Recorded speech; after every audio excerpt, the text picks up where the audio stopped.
ವೀಕ್ಷಕ ಬಂಧುಗಳಿಗೆ ಪ್ರಗತಿ ಚಾನಲ್ಗೆ ಎಲ್ಲರಿಗೂ ಆತ್ಮೀಯವಾದಂಥ ಸ್ವಾಗತ. ಇಂದಿನ ಈರುಳ್ಳಿಯ ಮಾರುಕಟ್ಟೆಯ ಬೆಲೆಯನ್ನು ನೋಡಿಕೊಂಡು ಬರೋಣ. ಇನ್ನು ಯಾರು ಹೊಸದಾಗಿ ಚಾನಲ್ ನೋಡ್ತಾ ಇದ್ದರೆ ಸಬ್ಸ್ಕ್ರೈಬ್ ಆಗಿ.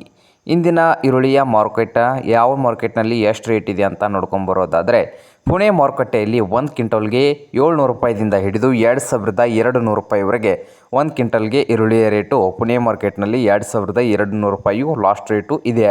ಹಾಗೆ ಇನ್ನೊಂದು ಮಾರುಕಟ್ಟೆ ಬಂದು ಚಿಕ್ಕಬಳ್ಳಾಪುರ ಮಾರುಕಟ್ಟೆಯಲ್ಲಿ 1 ಕ್ವಿಂಟಲ್ ಈರುಳ್ಳಿಯ ರೇಟ್ ನೋಡೋದಾದರೆ 900 ರೂಪಾಯಿದಿಂದ ಹಿಡಿದು 2300 ರೂಪಾಯಿವರೆಗೆ ರೇಟನ್ನು ಹೊಂದಿದೆ. 900ದಿಂದ 2300 ರೂಪಾಯಿವರೆಗೆ 1 ಕ್ವಿಂಟಲ್ಗೆ ಚಿಕ್ಕಬಳ್ಳಾಪುರ ಮಾರುಕಟ್ಟೆಯಲ್ಲಿ ರೇಟು ಇದೆ.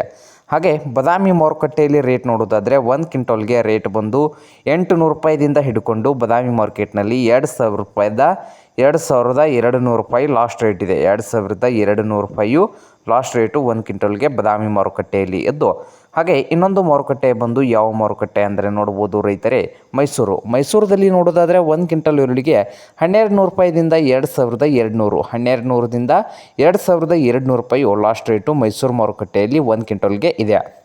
ಹಾಗೆ ಇನ್ನೊಂದು ಮಾರುಕಟ್ಟೆ ಬಂದು ರಾಯಚೂರಲ್ಲಿ 1 ಕ್ವಿಂಟಲ್ಗೆ ರೇಟ್ ನೋಡೋದಾದರೆ ಈರುಳ್ಳಿದು 1200 ರೂಪಾಯಿದಿಂದ ಹಿಡಿದು 2200 ರೂಪಾಯಿ ಕೂಡ ರಾಯಚೂರು ಮಾರುಕಟ್ಟೆಯಲ್ಲಿ 1 ಕ್ವಿಂಟಲ್ಗೆ ಇದೆ.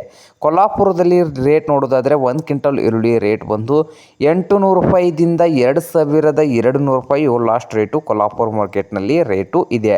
ಹಾಗೆ ಇನ್ನೊಂದು ಮಾರುಕಟ್ಟೆ ಬಂದು ಸಾಂಗ್ಲಿಯಲ್ಲಿ ನೋಡೋದಾದರೆ 1 ಕ್ವಿಂಟಲ್ಗೆ 600 ರೂಪಾಯಿದಿಂದ ಹಿಡಿದು 2250 ರೂಪಾಯಿವರೆಗೆ ರೇಟ್ ಇದೆ. 2250 ರೂಪಾಯಿವರೆಗೆ ಸಾಂಗ್ಲಿ ಮಾರುಕಟ್ಟೆಯಲ್ಲಿ 1 ಕ್ವಿಂಟಲ್ಗೆ ಈರುಳ್ಳಿಯ ರೇಟು ಇದ್ದು, ಹಾಗೆ ಇನ್ನೊಂದು ಮಾರುಕಟ್ಟೆ ದಾವಣಗೆರೆಯಲ್ಲಿ 500 ರೂಪಾಯಿದಿಂದ 2100 ರೂಪಾಯಿವರೆಗೆ ರೇಟನ್ನು ಹೊಂದಿದೆ. ದಾವಣಗೆರೆ ಮಾರುಕಟ್ಟೆಯಲ್ಲಿ 1 ಕ್ವಿಂಟಲ್ಗೆ ಇದು ಇಂದಿನ ಈರುಳ್ಳಿಯ ಮಾರುಕಟ್ಟೆ ಬೆಲೆ ಆಗಿದೆ ರೈತರೇ.